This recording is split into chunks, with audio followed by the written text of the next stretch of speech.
ವೀಕ್ಷಕರೇ ನಮಸ್ಕಾರ. ನೀವು ನೋಡ್ತಿದ್ದೀರಾ ಗ್ಲೋರಿ ಟಿವಿ. ನಾನು ಆರತಿ ಬೆಳವಿ. ವೀಕ್ಷಕರೇ, ನಮ್ಮ ಕರ್ನಾಟಕದಲ್ಲಿ ಹಲವಾರು ರಾಜಕಾರಣಿಗಳು ತನ್ನದೇ ಆದಂತಹ ಪ್ರಸಿದ್ಧಿಯನ್ನು ಪಡೆದುಕೊಂಡಿದ್ದಾರೆ. ರಾಜಕೀಯ ಕ್ಷೇತ್ರದಲ್ಲಿ ತನ್ನದೇ ಆದಂತಹ ಇತಿಹಾಸವನ್ನೇ ನಿರ್ಮಿಸಿದ್ದಾರೆ. ಇಂತಹ ರಾಜಕಾರಣಿಗಳ ಸಾಲಿನಲ್ಲಿ ನಿಮಗೆ ಸಿಗುವಂತಹ ಒಬ್ಬ ಜನಪ್ರಿಯ ರಾಜಕಾರಣಿಯ ಹೆಸರು ಎಂದರೆ ಅದೇ ಡಿ.ಕೆ. ಶಿವಕುಮಾರ್. ನಿಮಗೆಲ್ಲರಿಗೂ ಕೂಡ ಇವರು ಚಿರಪರಿಚಿತರು. ರಾಜಕೀಯ ರಂಗದಲ್ಲಿ ತನ್ನದೇ ಆದಂತಹ ಇತಿಹಾಸವನ್ನು ಸೃಷ್ಟಿ ಮಾಡಿದ್ದಾರೆ. ಇವರು ಕನಕಪುರ ಕ್ಷೇತ್ರದ ಶಾಸಕರಾಗಿಯೂ ಕೂಡ ಕೆಲಸವನ್ನು ಮಾಡಿದ್ದಾರೆ. ಈ ಹಿಂದೆ ಎಚ್.ಡಿ. ಕುಮಾರಸ್ವಾಮಿ ಅವರ ಸಂಪುಟದಲ್ಲಿ ನೀರಾವರಿ ಸಚಿವರಾಗಿ ಮತ್ತು ಸಿದ್ದರಾಮಯ್ಯ ಅವರ ಅವಧಿಯಲ್ಲಿ ಕರ್ನಾಟಕ ಸರ್ಕಾರದಲ್ಲಿ ಇಂಧನ ಸಚಿವರಾಗಿಯೂ ಕೂಡ ಕಾರ್ಯವನ್ನು ನಿರ್ವಹಿಸಿದ್ದಾರೆ.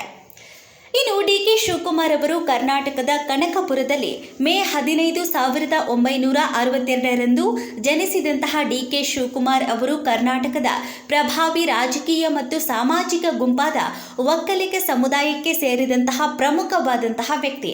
ಇವರಿಗೆ ಡಿ.ಕೆ. ಸುರೇಶ್ ಎಂಬ ಕಿರಿಯ ಸಹೋದರನಿದ್ದು ಅವರು ಕೂಡ ರಾಜಕೀಯ ರಂಗದಲ್ಲಿ ಸಕ್ರಿಯವಾಗಿ ತಮ್ಮ ಪಾತ್ರವನ್ನು ತೊಡಗಿಸಿಕೊಂಡಿದ್ದಾರೆ. ಇನ್ನು ಶಿವಕುಮಾರ್ 1980ರ ದಶಕದ ಆರಂಭದಲ್ಲಿ ವಿದ್ಯಾರ್ಥಿ ನಾಯಕನಾಗಿ ತಮ್ಮ ರಾಜಕೀಯ ಪ್ರಯಾಣವನ್ನು ಪ್ರಾರಂಭ ಮಾಡಿದರು. 1984ರಲ್ಲಿ ಕರ್ನಾಟಕ ಪ್ರದೇಶ ಕಾಂಗ್ರೆಸ್ ಸಮಿತಿ ವಿದ್ಯಾರ್ಥಿ ವಿಭಾಗದ ಅಧ್ಯಕ್ಷರಾಗಿದ್ದರು.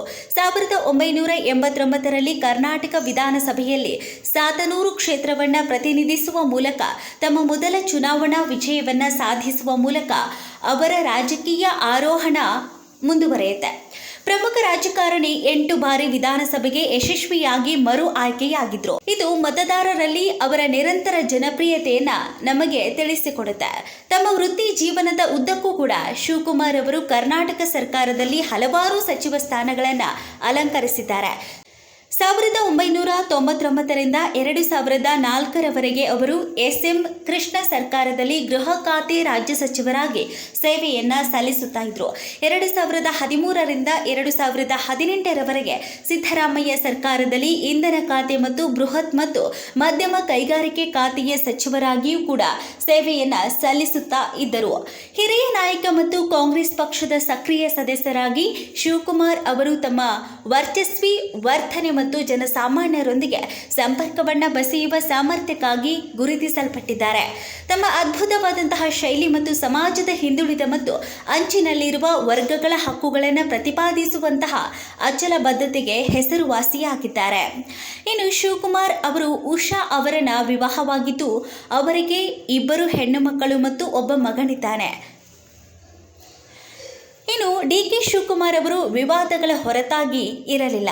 ಶಿವಕುಮಾರ್ ಅವರ ರಾಜಕೀಯ ಪ್ರಯಾಣವು ಹಲವಾರು ವಿವಾದಗಳಿಂದ ಕೂಡಿದೆ. 2019ರಲ್ಲಿ ಒಂದು ಮಹತ್ವದ ಘಟನೆ ಸಂಭವಿಸುತ್ತೆ. ಹಣ ವರ್ಗಾವಣೆ ಆರೋಪದ ಮೇಲೆ ಅವರನ್ನು ಜಾರಿ ನಿರ್ದೇಶನಾಲಯ ಬಂಧನ ಮಾಡಿತ್ತು. 50 ದಿನಗಳಿಗೂ ಹೆಚ್ಚು ಕಾಲ ಜೈಲಿನಲ್ಲಿ ಕಳೆದ ನಂತರ ಅವರಿಗೆ ಅಂತಿಮವಾಗಿ ಜಾಮೀನನ್ನು ನೀಡಲಾಗಿತ್ತು. ಅಕ್ರಮ ಹಣ ವರ್ಗಾವಣೆ ಪ್ರಕರಣದ ಜೊತೆಗೆ ಶಿವಕುಮಾರ್ ಭ್ರಷ್ಟಾಚಾರ ಮತ್ತು ಸ್ವಜನ ಪಕ್ಷಪಾತದ ಆರೋಪಗಳನ್ನು ಎದುರಿಸಿದ್ದಾರೆ. 2017ರಲ್ಲಿ ಸರ್ಕಾರಿ ಒಪ್ಪಂದದ ಹಂಚಿಕೆಯಲ್ಲಿ ತಮ್ಮ ಅಳಿಯ ಅಮರ್ತ್ಯ ಹೆಗಡೆಗೆ ಅನುಕೂಲ ಮಾಡಿಕೊಟ್ಟಿದ್ದಾರೆ ಎಂದು ಆರೋಪ ಮಾಡಲಾಗಿತ್ತು. ಇದು ಅವರಿಗೆ ಆದ್ಯತೆ ನೀಡುವ ಬಗ್ಗೆ ಕಳವಳವನ್ನು ವ್ಯಕ್ತಪಡಿಸಿತ್ತು. ಈ ವಿವಾದಗಳ ಹೊರತಾಗಿಯೂ ಶಿವಕುಮಾರ್ ಕರ್ನಾಟಕ ರಾಜಕೀಯದಲ್ಲಿ ಪ್ರಭಾವವನ್ನು ಬೀರುತ್ತಿದ್ದಾರೆ ಮತ್ತು ಜನಪ್ರಿಯತೆಯನ್ನು ಕಾಯ್ದುಕೊಳ್ಳುತ್ತಾ ಇದ್ದಾರೆ. ಈ ವಿವಾದಗಳ ಹೊರತಾಗಿಯೂ ಶಿವಕುಮಾರ್ ಕರ್ನಾಟಕ ರಾಜಕೀಯದಲ್ಲಿ ಪ್ರಭಾವವನ್ನು ಬೀರುತ್ತಾ ಇದ್ದಾರೆ ಮತ್ತು ಜನಪ್ರಿಯತೆಯನ್ನು ಕಾಯ್ದುಕೊಳ್ಳುತ್ತಾ ಇದ್ದಾರೆ. ಆರಂಭದಲ್ಲಿ ಅವರನ್ನು ಭವಿಷ್ಯದಲ್ಲಿ ಮುಖ್ಯಮಂತ್ರಿ ಹುದ್ದೆಯನ್ನು ಅಲಂಕರಿಸುವ ಸಾಮರ್ಥ್ಯವಿರುವಂತಹ ಪ್ರಮುಖ ವ್ಯಕ್ತಿ ಎಂದು ಪರಿಗಣಿಸಲಾಗಿತ್ತು.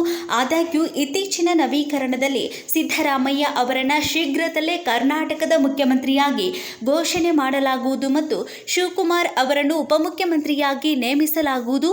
ಹಿರಿಯ ರಾಜಕೀಯ ನಾಯಕ ಪಕ್ಷದ ಹಿತದೃಷ್ಟಿಯಿಂದ ತ್ಯಾಗ ಮಾಡಬೇಕು ಎಂದು ಹೇಳಿದರು. ಇನ್ನು ಇತ್ತೀಚೆಗೆ ನಡೆದಂತಹ ಒಂದು ಘಟನೆಯನ್ನು ಹೇಳೋದಾದರೆ, ಸಿನಿಮಾ ರಂಗದ ನಟ್ಟು ಬೋಲ್ಟನ್ನು ಟೈಟ್ ಮಾಡಬೇಕು ಎನ್ನುವಂತಹ ಹೇಳಿಕೆಯನ್ನು ಡಿ.ಕೆ. ಶಿವಕುಮಾರ್ ಅವರು ನೀಡಿದರು.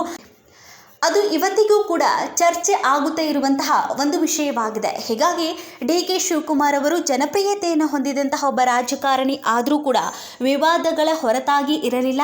ಹೀಗೆ ಡಿ ಕೆ ಶಿವಕುಮಾರ್ ಅವರು ಕರ್ನಾಟಕದಲ್ಲಿ ಒಬ್ಬ ಪ್ರಸಿದ್ಧ ರಾಜಕೀಯ ವ್ಯಕ್ತಿಯಾಗಿ, ಗಣ್ಯ ವ್ಯಕ್ತಿಯಾಗಿ ತನ್ನ ಹೆಸರನ್ನು ಪಡೆದುಕೊಂಡಿದ್ದಾರೆ. ಮತ್ತಷ್ಟು ಸುದ್ದಿಗಳಿಗಾಗಿ ನೋಡ್ತಾ ಇರಿ ಗ್ಲೋರಿ ಟಿವಿ. ಲೈಕ್ ಮಾಡಿ, ಶೇರ್ ಮಾಡಿ, ಸಬ್ಸ್ಕ್ರೈಬ್ ಮಾಡಿ. ಇದು ನಿಮ್ಮ ಶಕ್ತಿ.